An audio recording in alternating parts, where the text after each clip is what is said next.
Today I'm going to show you how to add a math block in a Gamma presentation step by step so you can display equations cleanly and professionally inside your cards. This is a really useful feature if you're building lessons, reports, pitch decks, or any presentation that needs formulas, symbols, or structured mathematical expressions. If this video helps you out, make sure to hit the like button and subscribe for more quick and easy software tutorials. Alright, let's jump right in. First, log into Beehive with your account and open the card or presentation where you want to add the math block.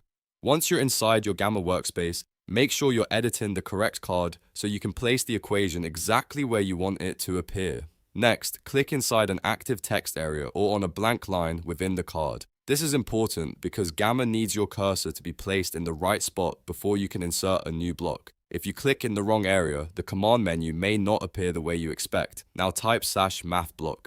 As soon as you type that command, Gamma will bring up a list of insert options. This is where the shortcut really saves time because instead of searching through menus manually, you can insert the block directly with a simple command. From the command menu, select the math block option. Once you choose it, Gamma will insert a centered equation field into your card. This is the part where you can type your LaTeX formula and format your equation cleanly for your presentation. After the math block appears, click inside the equation field and enter your LaTeX expression. Gamma will render it as a mathematical equation, which makes it perfect for displaying formulas in a polished and readable way. If needed, you can adjust the surrounding text or add more content above and below the equation so the slide flows naturally, and that's it. You've now added a math block in Gamma presentation using the built-in command menu. It's fast, simple, and a great way to make your content look more professional when you need to show equations or technical details. If this tutorial was helpful, don't forget to like this video, subscribe to the channel, and turn on notifications so you never miss the next quick how-to guide.